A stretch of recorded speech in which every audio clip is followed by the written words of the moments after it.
Welcome to the last thematic session dedicated to the climate change issues. And as already in morning, we got inspired by topic climate adaptation.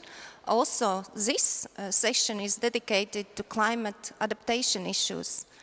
While in the morning we talk about policies and strategies what are taken at the national level and what actions are taken at the EU level, in this session we will look at practical measures.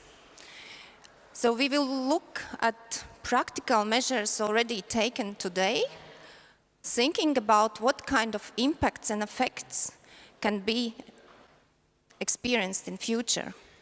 And as from morning sessions, you already heard that the forestry, agriculture are among those sectors which are and will be impacted by climate change.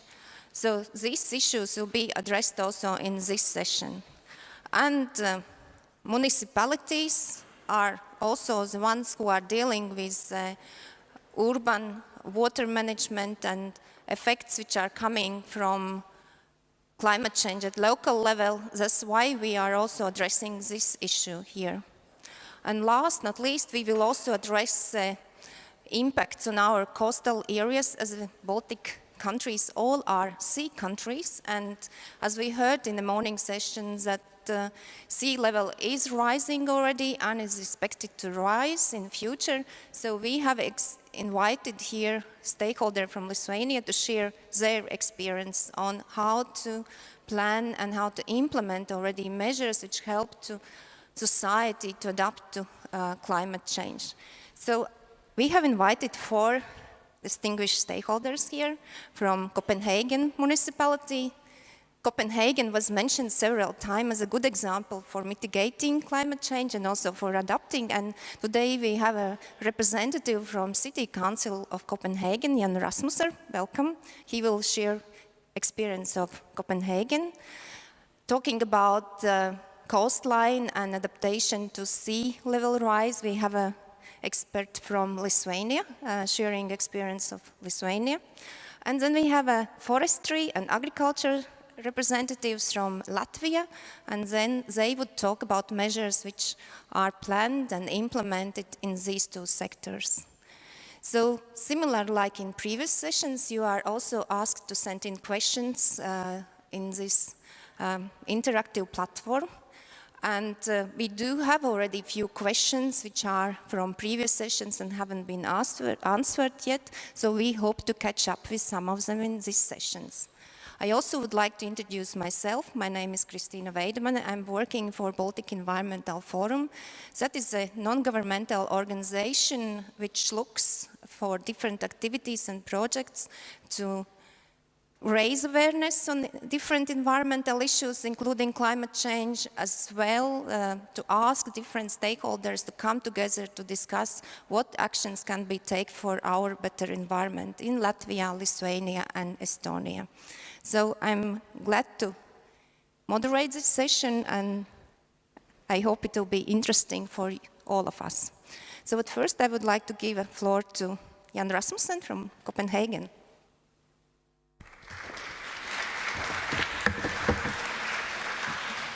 And thank you for the invitation to come to this conference and present a little about what we are doing in Copenhagen about climate adaptation.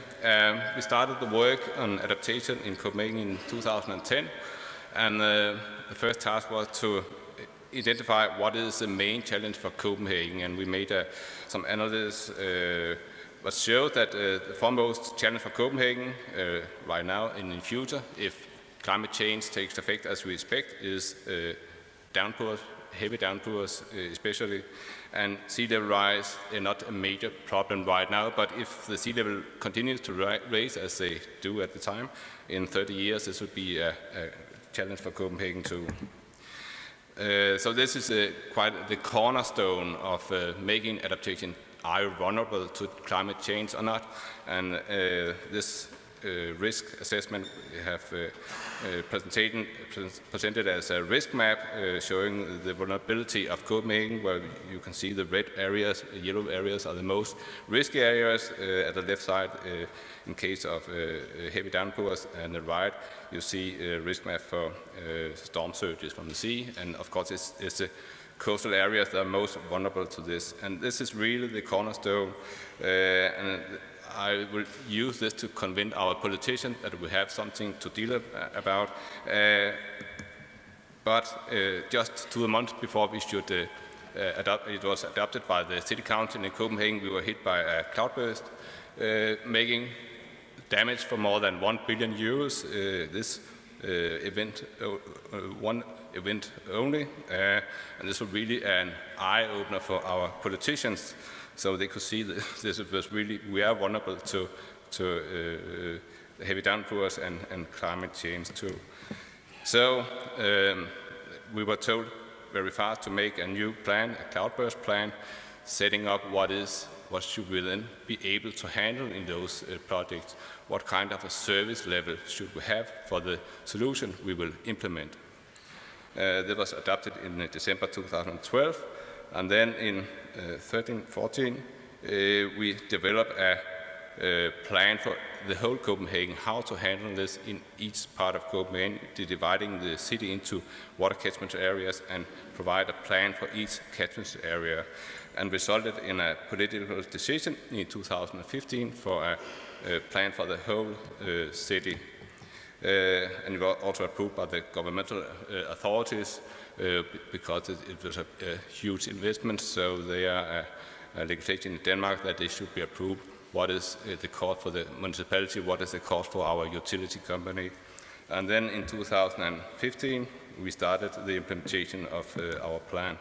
And the idea of the plan is to use the surface to handle the cloudburst situation and not expanding our existing sewer system, because it's much too costly, and then there's only one purpose of a pipe is waiting for the rain to start.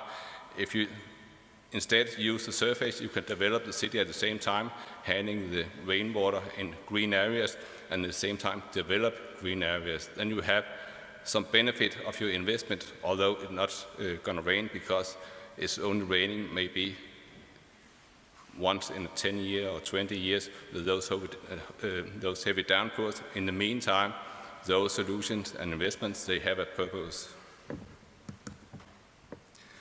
So we developed 5 types of solutions. How should we use the surface? We could use the road for transporting the water. We could, of course, we need some pipes to where it's needed, where we can't transport the amount of water at the surface as is needed. We can store the rainwater in green areas, and we can infiltrate the water in some areas. This is a combination of solutions which resulted in a project with 300 different surface projects combined with pipe solution where it's needed because of the elevation of the surface and so. And the cost is estimated to about 1.3 billion euros, and it's decided that it should implement this during the next 20 years. To do this, we decided that climate adaptation projects should be the backbone of the urban development in Copenhagen the next 20 years. This is because if we have to implement this and we have to solve the problems, we need to start downstreams, down at the harbor where we can get the water out of the city and then move slowly upwards in the city. So it's very much steered by hydraulic planning, and of course we have to combine this with other projects, investment in roads, parks and other city development. But the adaptation planning for the 300 projects will be the rule for the implementation. The construction cost is about, I said, 1.3 billion, up to 1.5, depending on how much cost you calculate with. The surface solutions, and this is a solution which the city have to implement, is almost the half of the investments. Then there's the Cloudburst Pipes, which is our utility company who constructs, and disconnection of the daily rain from the sewer system is very important, because we will also receive up to 30% more rain in the future. And to avoid investments in a bigger sewer system, we have to decouple the rainwater from the sewer system, maybe more than 30%, maybe up to 50%, maybe even more, if we should be able to handle the water and at the same time have some environmental improvement, avoiding discharge from the overloaded sewer system. Then also the private landowners, households should improve their situation by installing backflow valves and decouple the rainwater. They also have to invest in that too. And the last one is the improvement of the urban spaces, and that's of course up to the political system to take a decision of how much improvement of the city should we have, how much more green areas should we have. This is a municipality cost. We have made some calculation of the business case, and it seems that if you use the surface as a solution, it gives a surplus of around 0.7 billion euros. Using the traditional, it will give a deficit of almost 0.5 billion euros. So it's a good business case to use this approach to solve the problem. To show the citizens, the politicians, what is this? What is climate change?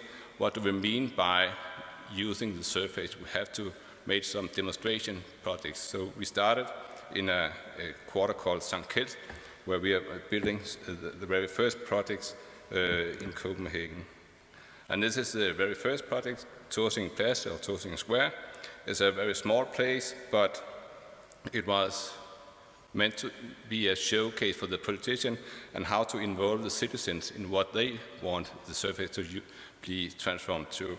This area was before it was a parking place. There was nothing green, it was only a gray area. Now we are transformed into a green area which can handle the rainwater, and even place for the same amount of cars in the area and parking places as it was before. This is a big issue for our politicians. There should be room for the cars too. And this project was hit by a cloudburst just 3 months after it was opened, and it could handle the rainwater as we supposed it should be able to.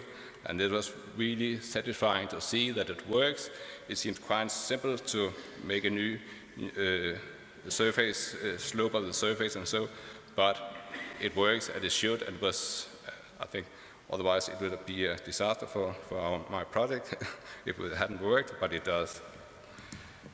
And another project we just have opened is a historical park, St. Anne Square in Copenhagen. And this is also a kind of demonstration project that should make it visible for the politicians and for the citizens that it's possible even to transform a historical park into a cloudburst area and combine it so not visible that is a cloudburst project, but in matter of fact it is, and this is, I think, is very successful, and both politicians and citizens, they are very fond of this project. And to mention, we have heard it before today, sea level rise is not a big problem for Copenhagen right now, but I think Copenhagen, Riga and other Baltic countries, they have the same challenge. If the sea level rise, we have a problem, and this is also a kind of a planning problem. We are looking right now, how can we make a plan so we can avoid those storm surges and at the same time develop the city. This is very important for Copenhagen.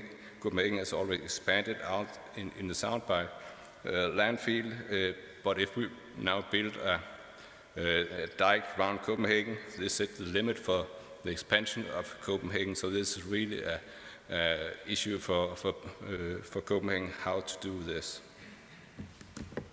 Yes, I think this was. about 10 minutes. Thank you very much for your presentation. It was really well shown how Copenhagen is thinking strategically to deal with the key challenges for you, which is related to much rain and seas coming on the land. So may I ask you one question? Yes. So do you use only public space to green them, to give a space for water, or you also are purchasing up private land or convince private landowners to take these measures? We are trying to do some cooperation with private landowners because when we prepared the plan, it doesn't differ between private land or public land. So in the legislation, is it possible for us to make some cooperation with the private landowners so they can make a project too in cooperation with the city? And who is financing then? It's financed by the water taxes, so it's full financed. The hydraulic part of it. Then, if you want to make some improvement as a new park, a green area, is funded by the municipality or by the private. Okay, thank you for time being. And now So now I would like to give the floor Lina from Lithuania, who will continue topic on sea level rise.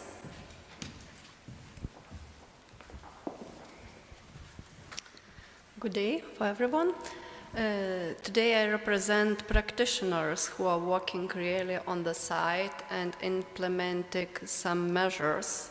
And these measures are not new for the Curonian Spit, for our site, and that's why at first I need to say some historical context.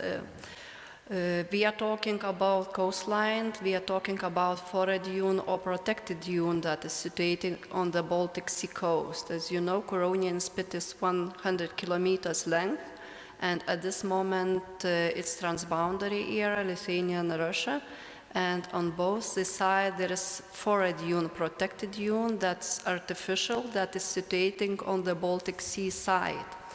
So even in the 18th century, it was started discussion about coastal erosion problematic, but the main task was how to protect settlements, how to protect infrastructure as post road from sand erosion. Of course, at the same people they are not seeing such big problem from the Baltic Sea. They didn't know anything about climate change and future problems. So started from the start of 19th century, there were implemented huge measures that took part about 100 years. And during 100 years, there was formed a foreign dune that the main task was to accumulate sand and don't let sand to travel towards the settlements. And since the creation of the foreign dune, all the time people, specialists, were using the same principles. People were using natural materials, and at first the foreign dune was created, later it was maintenance of the foreign dune, and all the time they were using natural materials.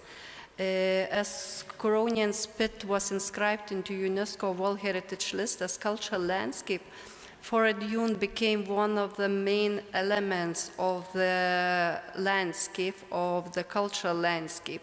That's why it was much more important that we will maintain the dune, and the dune will work and will serve the main purpose. It's to accumulate sand, and sand accumulations help us to deal with the strong storms and strong winds. And more the tradition of coastal dune protection is like intangible heritage, because even during the Soviet time, the coastal protection and maintenance of the dune was very important task of the foresters.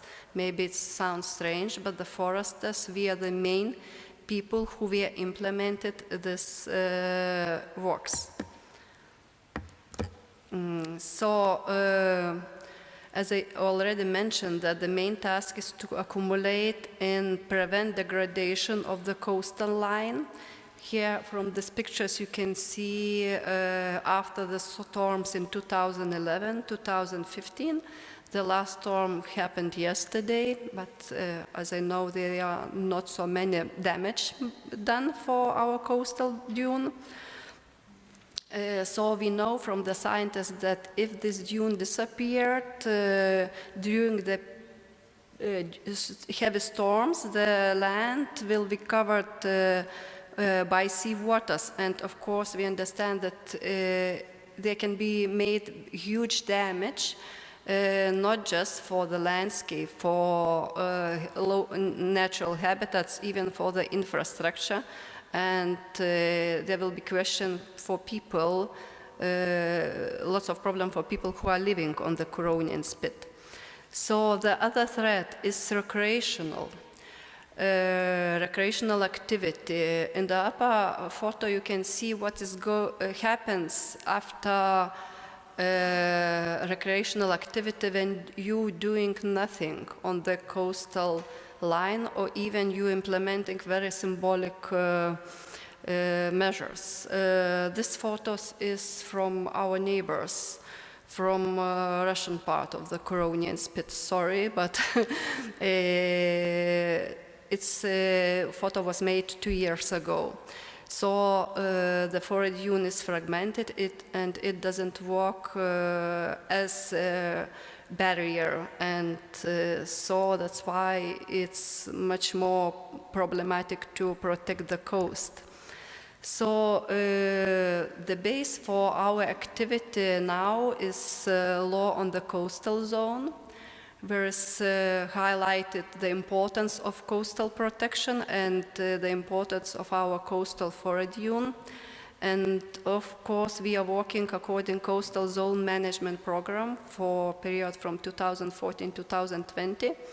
And in all these documents is taking into account the HELCOM convention that's highlighted importance of self-regeneration of environment, and HELCOM recommendation where it is highlighted also that if coastal defense measures are necessary, natural materials such as we are using soil or wood, we are using wood shall be preferred to artificial materials.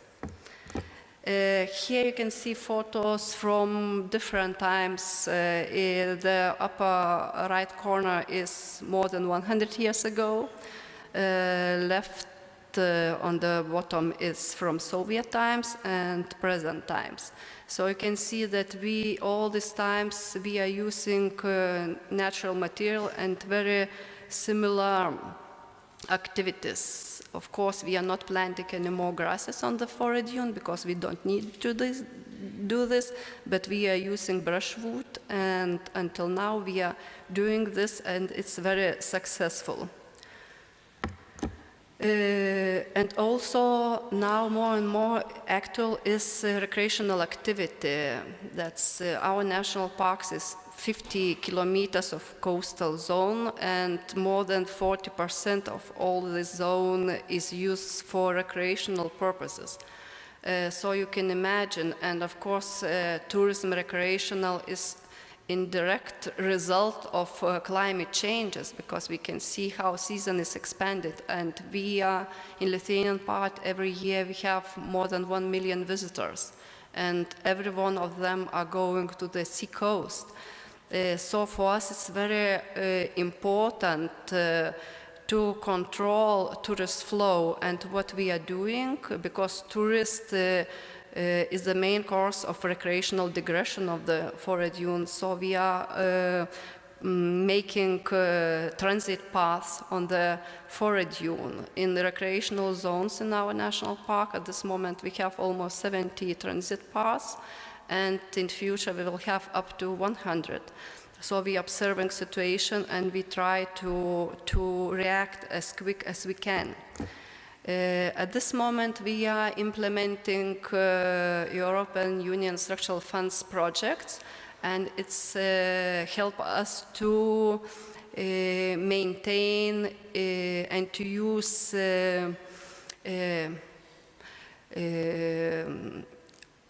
all what we can do for the forest dune. So the main coastal management measures are brushwood floorings that you can see on the upper picture. So we put brushwood on the west slope to accumulate the sand, and brushwood fences we are making in recreational zones to control people where they can walk, and of course renovation of stairs and paths is very important.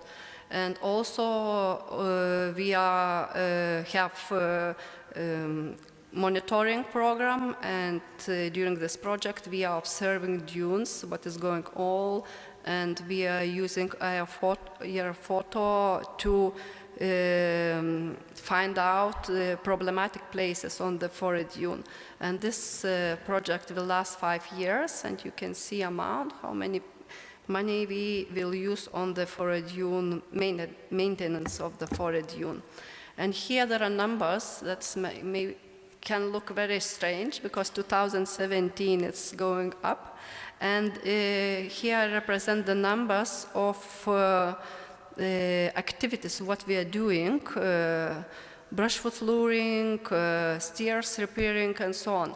Till 2017, we were working according national program and according national budget money, and we couldn't implement lots of measures. So as we will work according new project, we could do more for the forest dune and to accumulate more sand on the coast. So the main challenges: accumulate as much sand as we can on the forest dune, and of course for us it's very important legal basis as programs, financial resources helps us to work, and skilled workers. Skilled workers, year over year, we are very sure that we need to work with the people who understand what they are doing. Also, we are dealing with the new problems. We can see that people would like to use not just recreational zones. They want to walk where they want. And we are dealing with recreational digression in the reserve zones. So that's why we need to expand our recreational infrastructure and to make more transit paths in other places also. And we need to keep balance between coastal protection and Natura 2000 requirements. Here, in the Soviet time and earlier, coastal protection was like experiment zone, and foresters tried to find out new plants who can help them to straighten the forest dune. They started to plant Rosa rugosa, for example, and now Rosa rugosa is invasive species and it expands very quick. But for the needs of the forest dune, it's worked very well, because where it's growing Rosa rugosa, people don't want to walk. So we try to find balance, how to deal with the invasive species, because we have at this moment we have project for invasive species, and how to keep in the good shape our forest dune. And this is picture from the sky. Just you can see our recreational zone, and you can see infrastructure that is formed using just natural material, and till now it's work. So thank you for attention. Thank you, Lina, for this presentation.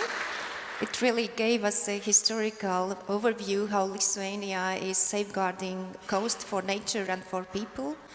But when talking with climate change, you highlighted only the effect on recreation. Do you see another effects already experiencing in your daily life, and how you are working on them? Maybe a little bit on sea level rise, do you really experience that and take different measures than 10 years ago?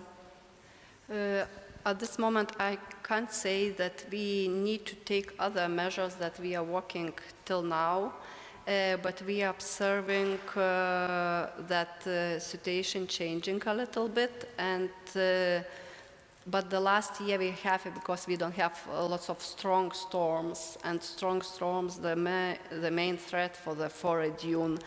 And we know that till now we have enough sand, but we know that the amount of the sand is not so big in the Baltic Sea anymore.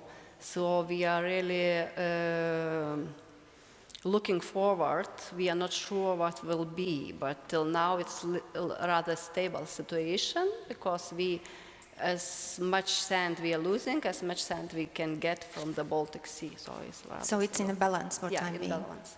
Okay, thank you, Lina. And now I would like to invite Ilga Bērskalne from Latvian State Forest Company, who's the largest forest owner in the country. In fact, we're not the largest state, we're not the largest forest owner, but we represent and manage our forests, the Latvian forests. Hello. As the head of development at LVM, my job is to lead a team that implements changes in our forest management practice. Changes that derive from the work of our esteemed colleagues, scientists, researchers, and academicians. In my role, I have to be practical. And so I would answer the question to Donald Trump much more practically than the responses we heard this morning. I would say, Donald, you can win some money and you can lose some money because of climate change. You're going to lose money because your seaside resorts are going to flood and you're going to need seawalls. But you can win some money, if not in your lifetime, then for your children and for your grandchildren who will inherit your real estate, because you can make some smart decisions about where to buy that real estate now. Thinking about our children and our grandchildren is part of LVM's everyday life.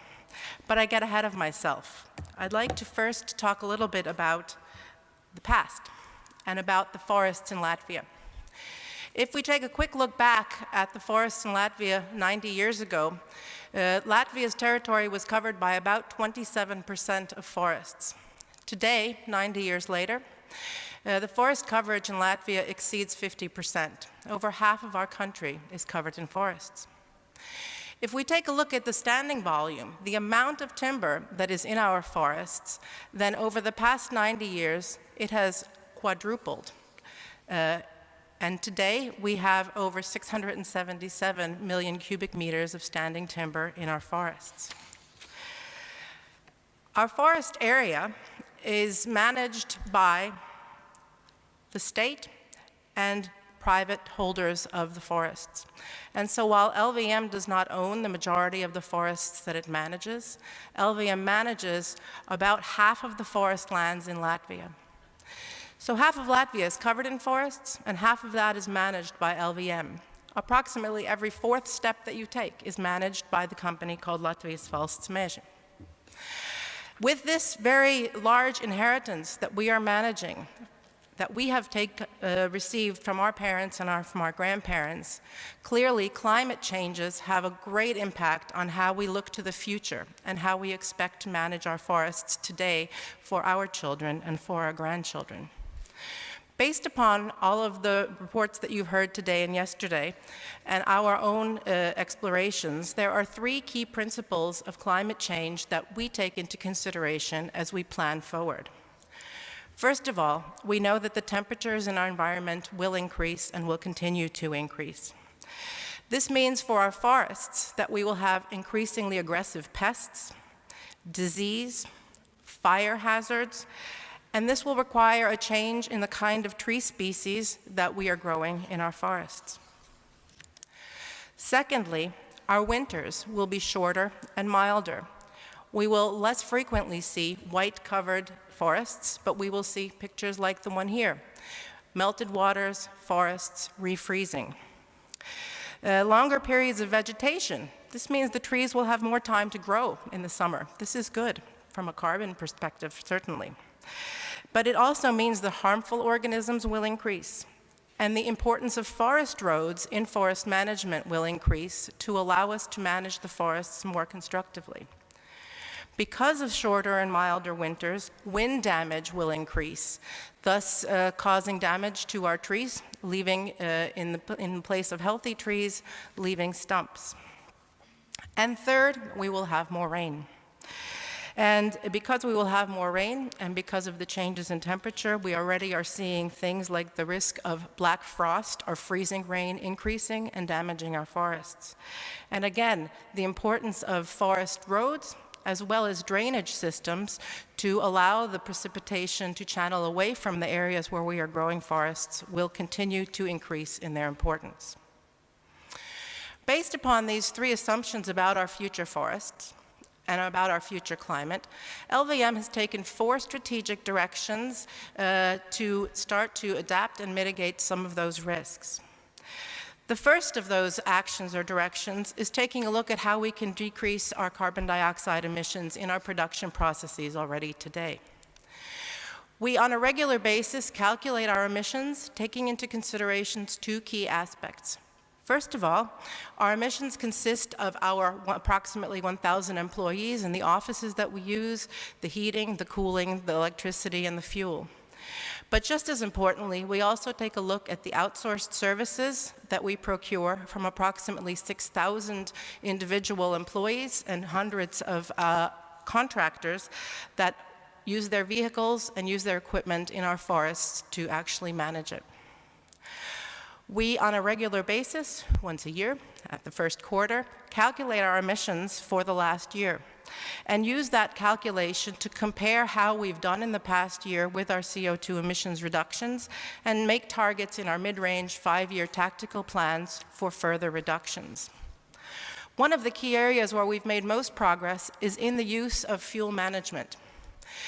What we've done is we've taken a look at our transportation networks, and utilizing various advanced optimization tools, we have made every effort to reduce the average length of a route in which our transportation vehicles drive.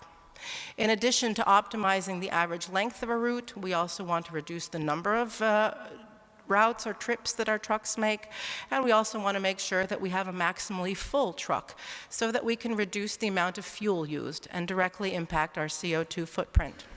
What you see on the screen here is a graph that shows our progress since 2013 as we've slowly been optimizing our average route length from over 190 kilometers down to about 130, 140 kilometers for each truck that drives in our production environment. The way that the system looks is something like this. And the system then allows us to take a look at our average route lengths, number of trips, percentage of load per trip, all through our logistics or LOG system that then gives us our best choice for reducing our fuel consumption and reducing our CO2 footprint. The second direction that we are working in is promoting wider usage of timber. We know that every felled tree, if it is properly reused for construction, for furniture, reduces our impact to our CO2 emissions. And so we look at the strategic resource of timber and how we can encourage its further use. We live by our words. Our newly opened client center in Dondaga in North Kurzeme is a wood timber construction building, and similar buildings are planned for other regional client centers. This ensures that our timber continues to act as a carbon sequestration source. We continue to also explore opportunities for innovative construction use of timber. This wood bridge, our laboratory in Tervete, is an excellent example of collaboration amongst scientists, manufacturers, and constructors.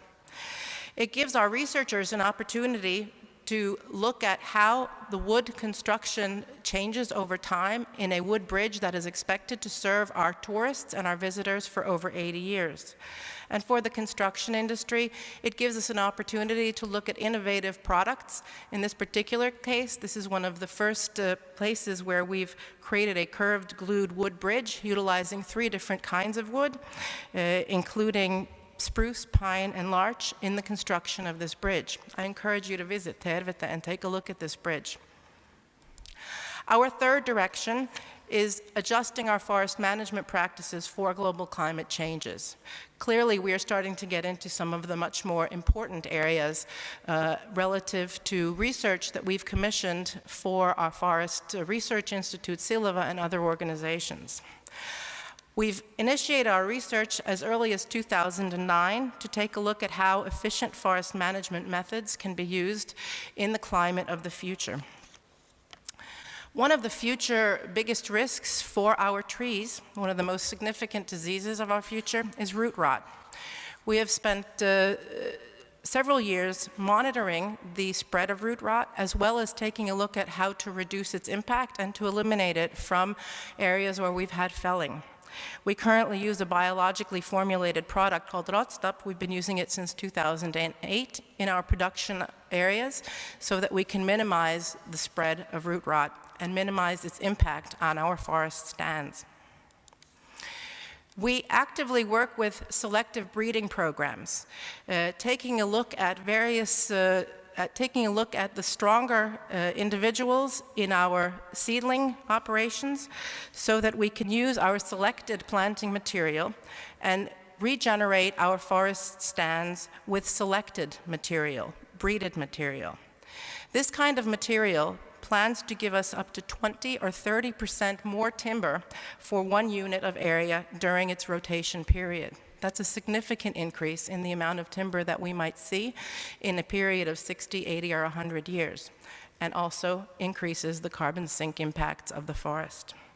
Furthermore, with our Forest Research Institute, Silva, we are exploring the impact of climate change of the seedlings in our climate house, taking a look at how our changing future climate, increased temperatures, frost risk, and others might impact young seedlings in the forest. We look at technology transfer and gentle forest machines that will allow us to more effectively tend our forests in the future as our forests get more and more wet. These gentle machines allow us to extract biomass more effectively, also for use in bioenergy. We've done an analysis of wind damage hazards in our territories and mapped those out. This map allows our forest planners to make operational decisions about the way in which to tend forests or replant forests, given the direction and the possible strength of the wind that might target a forest stand in the future. Knowing which way the wind blows will allow us to more effectively manage our regenerational felling processes. And finally, in the research area, we are working to develop various support tools that allow us to assess extreme event damage, for example, due to wind, snow, or ice. So we are currently using drones and testing the use of drones for assessing the scope of damage, and various mapping applications that allow us to depict the areas that are impacted, as well as the level of impact that has been made to our stands.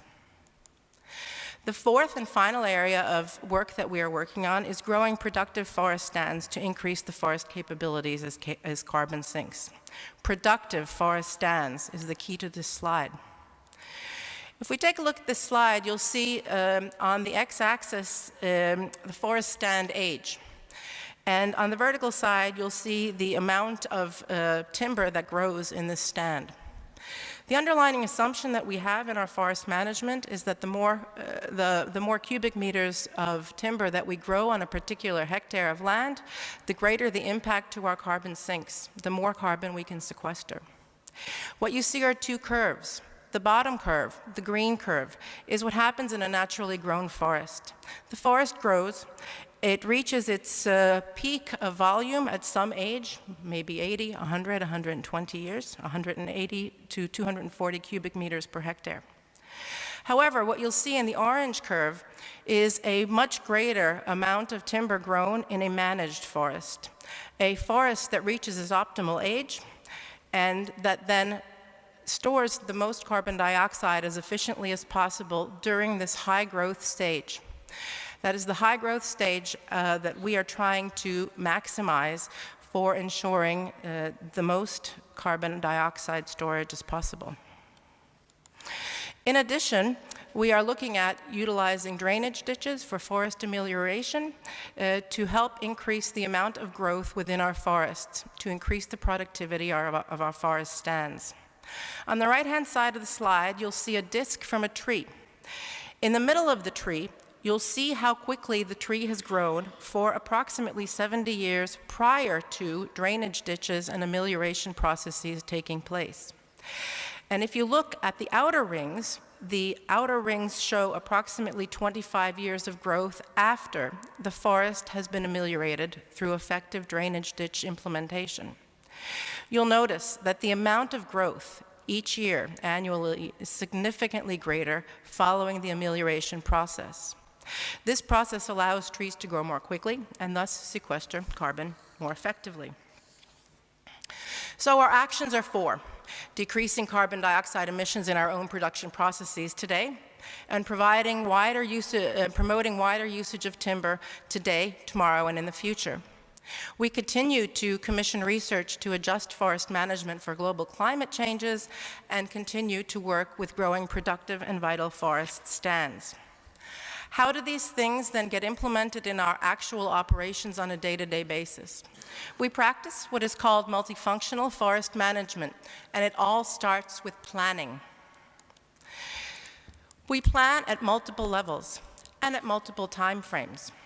We plan on site, on the right-hand side, by protecting various forest elements and ensuring seasonality restrictions.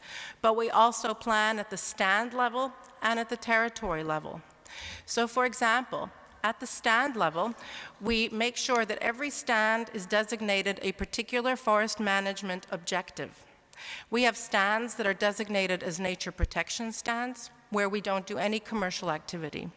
And we range to stands that are defined as wood production or growing the forest stands, where we look to ensure rapid growth, vital, productive stands, utilizing selected seedlings to maximize growth and carbon sequestration. And at a territory level, we identify forest territories with a high biological value.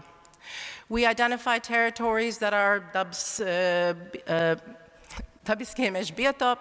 we identify territories that are protected areas, micro-reserves, various EU protected areas, and others.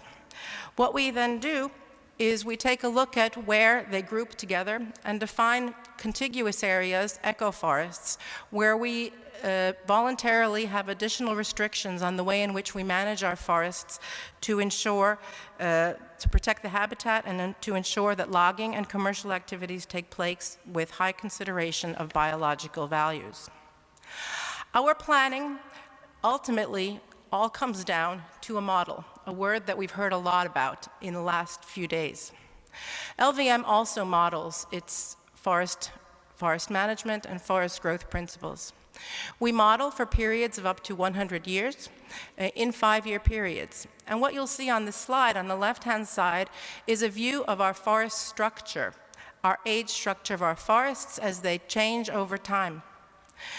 And you'll see that on the top of that graph are an increasing amount of old forests, yet what you'll also see is an increasing amount of those young forests in those lower aspects of those vertical columns. As we model, we also not only model the impact to our forest age, we make assumptions about what we do as we actively manage this forest. We will continue to actively tend our forest. We will continue to ensure ditches drain our forests. We will use regenerational felling and utilize seedlings with improved capability. And modeling that, we can then determine not only the economic impact of our activities, but also the carbon dioxide sequestration by forest annual growth. And what you'll see then on the right-hand side here is a picture that shows a fairly constant sequestration by the forest stands in their annual growth, utilizing an approach that we currently are implementing. However, because it's a model, we can change our assumptions. We can change our parameters. And so we have done that. We have taken a look at what happens if we stop actively managing our forests. If we move from that orange curve to that green curve for our forest stands. If we do not tend our forests, if we do not look for more adaptable seedlings, if we do not ensure clear ditches, and if we do not engage in regenerational felling. And what you'll see on the bottom of this slide on the right-hand side then is the forest age structure over time, which is a rapidly increasing amount of old stands, and a significant reduction in our carbon dioxide sequestration in our forest stands on an annual basis. This is not the direction we want to go in. LVM started its path to adapt its forest management practices for climate change almost 10 years ago. We are committed to this path of sustainable forest management to ensure a balance between economic, environmental and biological and social concerns. We will continue to manage and grow forests that are filled with vital, growing and productive stands for our children and for our grandchildren. And we want to regenerate them, regenerate the removed timber and provide the maximum benefit to our carbon cycle for today and for tomorrow. Thank you. Thank you, Ilga, for your impressive presentation. And of course, to make so impressive, you took over time. So that's, I understand fully that Latvian State Forest now is quite well aware about different effects, what will come to you in terms of climate change, and I'm positively impressed that you are taking already measures. Thank you very much. And now I would like to give the floor to our last speaker, but not least, also a very important sector, agriculture, which we addressed also yesterday. So, Ina Pusluga from University of Latvia of Agriculture. Hello, dear participants of the conference. So, after such excellent presentation, I also will try to give some insight in another topical sector for Latvia, and I will try to give you some insight into what is happening in agricultural sector and how this climate change should be kept in mind. So at first I would like to start with small insight in the climate change, the topic that we are talking these days, and what does it mean for the agriculture. Actually, there are a lot of researchers going on understanding what kind of climate change, what kind of risk this climate change gives to people, to sectors, and actually all around the world there are different kind of these risks that can be identified, and it's very diverse among the world, and actually it means that for each region we need to find this specific and true solution where we can adapt and deal with these things. And if we are talking about agriculture and agriculture in Latvia, then actually these risks which comes from climate change can be divided in, let's say, two parts. And one is related with very extreme events like frost in late spring, in summer, like excessive precipitation, like heat waves and strong wind, which is quite usual events in last recent years. And then we have other type of risks, which actually are related with this global average increase of temperature, and actually which we can see that winters is becoming more and more warmer, and actually it's very good environment for different prevalence of plant disease, of insects, on weed prevalence, and other things. So a lot of risks, and agriculture actually is very, very vulnerable on this climate change. And what we saw this year, actually this is pictures from this this summer, actually we can see that actually our agriculture is not ready for such kind of climate change, for very extreme events like this extreme precipitation in the time when farmers needed to harvest the yield. Actually, this large heavy machinery were not suitable to harvest, and these weather conditions were very unsuitable. So actually it gives us some signal, some sign that farmers need to increase their resilience for these different extreme events, which will happen in the future more and more often. And so maybe I will give some ideas and some findings which we have already identified as researchers in our university about what could be these first steps if we want to adapt our agriculture, and maybe what could be these new directions where we would like to go, and how we maybe should form this agricultural practice in Latvia.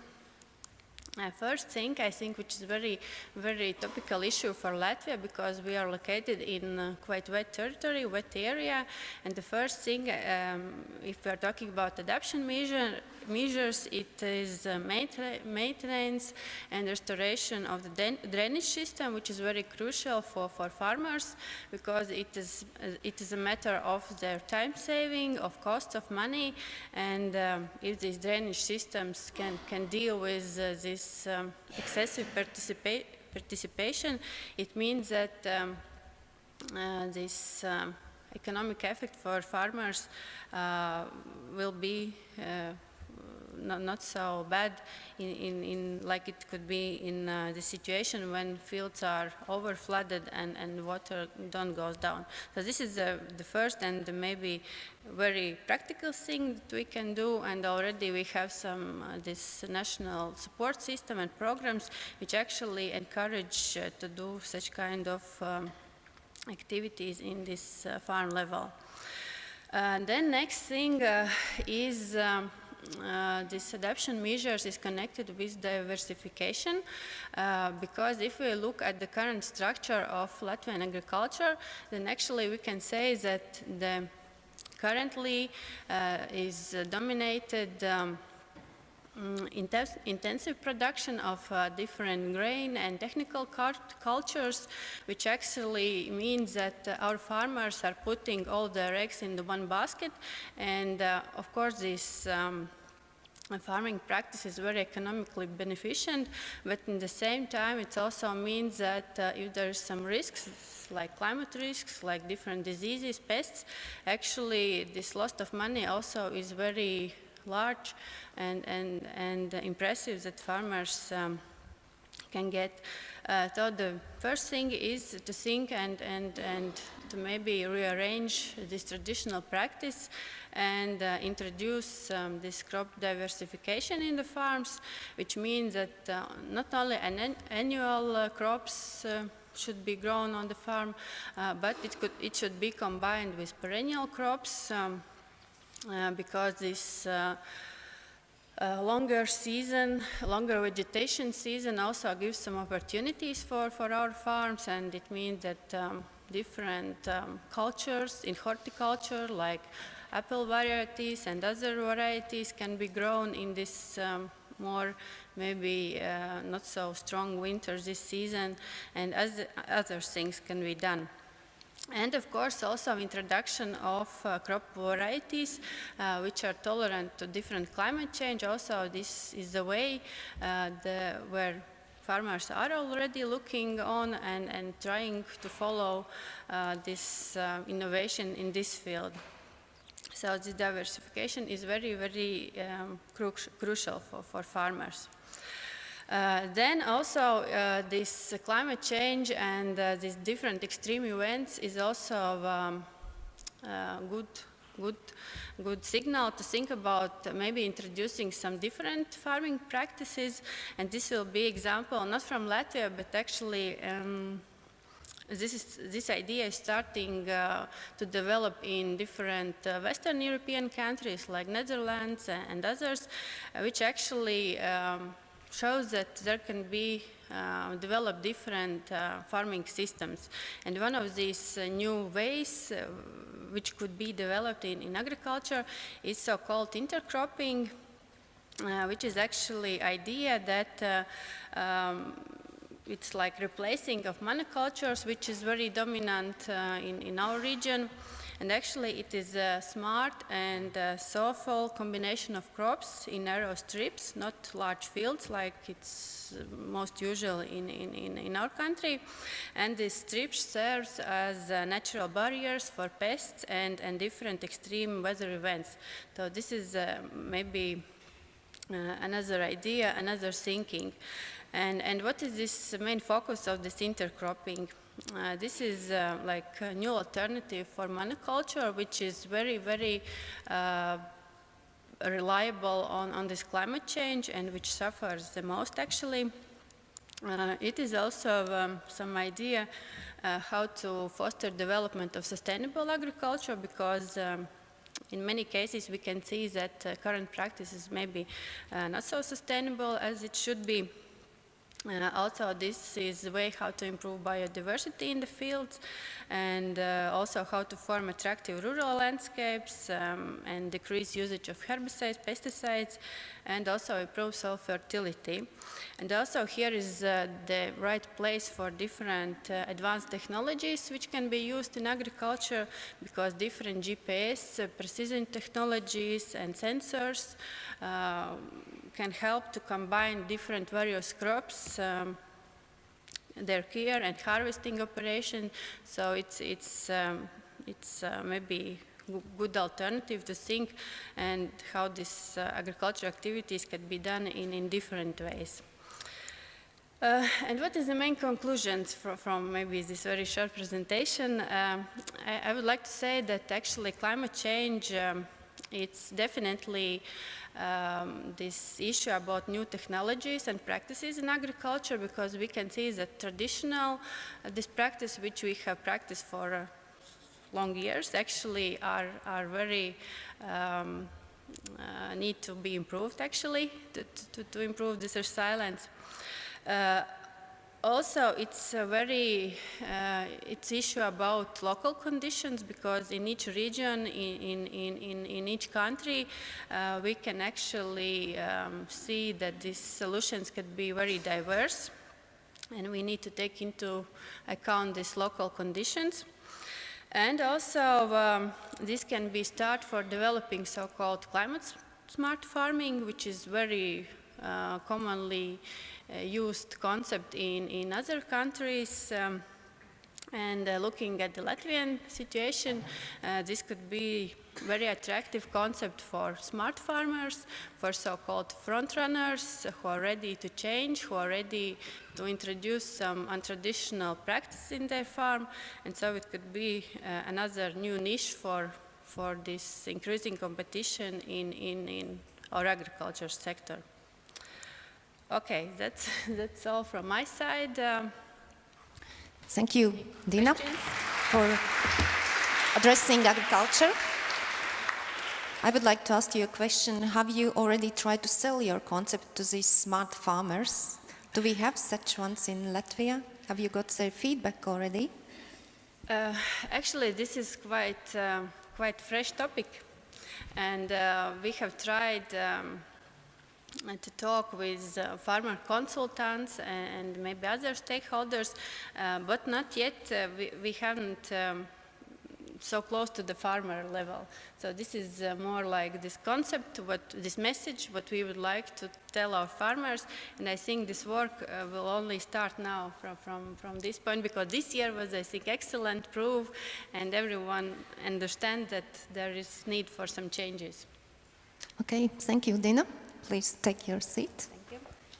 And yeah, so we have a few minutes time till the final session of this conference, and I would like to use the chance also to pose the questions for our panelists here. And one of the first questions which I would like to ask is about the measures and effectiveness. So any step we take in life, it costs something. It costs in terms of money, it costs in terms of resources or time. So what, from your perspective, what is the most effective measure which you would like to propose to stakeholders which are here in our room, so the ones which are practitioners, as you are, and also policy makers, because we have 3 ministries of environment here in Baltic states which are designing the policies. You haven't spoken for a while.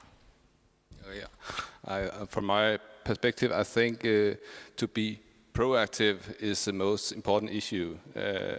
It's in the Copenhagen case shows that the cost of adaptation, if we do it at the same time as we develop the city, is much cheaper than act behind the incident after we have a catastrophic. It's much more expensive to rebuild the city after such a example, a heavy downpour. So it's very important to take it into the city planning, the development of the city, into all construction work, and both private and public finance projects. Okay, so to be proactive, not reactive. In Lithuania, so far, you have been quite reactive on different measures. On my mind, the most important thing is cooperation and communication. And this communication from upper level between politicals, between scientists and practitioners, because we need to explain for people what is going on, even for us what is going on, and they need to find out from us, from the side, what we observing really and what we dealing with, and then try to find common solution. And for us it's very important innovation and examples from other countries, from other practitioners, what they are doing and what really working, not just theoretical ideas, but really practical works, what can we use, what we can do, what we can implement in our case. Thank you. Ilga, foresters. In forestry, we talk about the 3 things to keep in balance. That's economic, social, and environmental and biological measures.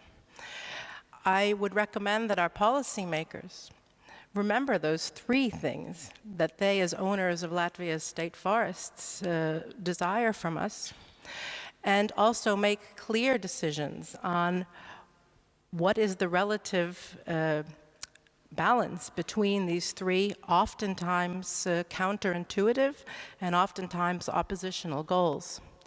The biggest challenge that we have at LVM is in situations when there is a lack of clear, effective measures to make operational decisions. And so those measures must cover not just economic, so profits and dividends, not just social, so agreement by our society that what we're doing is appropriate, and not just environmental and biological, which implies then territories that we manage for the purpose of nature conservancy. Certainly, as relates to effective climate change, one of the key drivers that we view as important is the amount of our vital and productive forest stands and the amount of increase on an annual basis. Okay, thank you. And Dina? Okay, thank you. I think for the agriculture, this is a very specific case because actual agriculture is like it's bubble, and there's a lot of challenges all around, like how to reduce this impact on the climate change, how to reduce emissions, and the other side there is this negative effect of climate change. And I think the most important issue is to find this balance, how we can not to go down in this very complicated situation, and how to keep in balance and take into account all these ideas. And I think that these measures actually which are topical for adoption for this climate change, this resilient building actually could be also emerge with different measures that can reduce and help to slow down this impact on this climate change. So it's very complex, but I think the solution can be found, and this is task also for researchers to give some ideas for our politicians to maybe develop this thing in agriculture. Okay, so anything to add on that? No, okay, so might be the last question is about cooperation, what you already touched, Lena. So how strong are your cooperation on your national level and local level really to promote those measures? Are you yourself individual fighter, or do you have a group of people behind you who makes implementation of these measures easier? I think cooperation is really crucial to success in this field, and knowledge change, not at least. We have a lot of cooperation with the national level, of course, about how the national legislation describe. Is it possible for us to make this projects as we want to do? It wasn't possible for us in 2010, and we lobbied for a change in legislation, and we succeeded in this. And that's thing is quite important to have this discussion with the national level. It's also important to have a discussion worldwide, because this challenge is a global challenge that has a lot of experience in other cities around the world. We have a close cooperation with New York and Boston, Washington, about exchange of ideas and experience of how does the solutions work. And so otherwise, those cities are much bigger than Copenhagen. It doesn't matter, because the solutions are scalable. So we can really learn a lot of this, and I think we can do this in a Baltic context too. For you? Maybe I just add I can dare to say that coastal protection is in the Curonian Spit is success story of cooperation, because cooperation between scientists and practitioners turn into program that's approved by the ministry, and then we have opportunity to work, and ministry help us to with the financial sources. So it's we are working together because every one of us understand how it's important, and much more important. It's not just technical or material part; it's also as our heritage. So I think that's coastal protection on the Curonian Spit. It can be example of cooperation. Okay. Ilga, Latvian Forest. I only agree with what you just said about collaboration with all involved parties. At LVM, we have long-term collaboration agreements with our research institutions, with academic institutions, including Latvijas Universitāte, Latvijas Lauksaimniecības Universitātes Meža Fakultāte, and others. These long-term collaboration agreements allow us to share information freely amongst these organizations. In fact, all the research that LVM commissions is available on our LVM website, and I certainly encourage you to take a look at some of our research publications that we've published there. In addition, collaboration with our contractors is critical, because we work not just with ourselves, but with a lot of subcontractors. And it's important that they are willing to, in fact, take the results of some of our research, implement some of the gentle forest machinery in their day-to-day operations. So collaboration with them is important. And finally, communications with private forest owners is also an important component of LVM's communication plans. So we do share our research with private forest owners through regular seminars, Mežzinātnes dienas, and others. Clearly, participating in policymakers' seminars, conferences like this, are also very important for information sharing. And thank you for the opportunity to participate here. Thank you. And Dina? Okay, I think everything was said before, because collaboration, cooperation, and information is the main thing that we need to keep in mind, and only collaborating we can reach some goals in this. Yes, I would like to thank all panelists with big applause.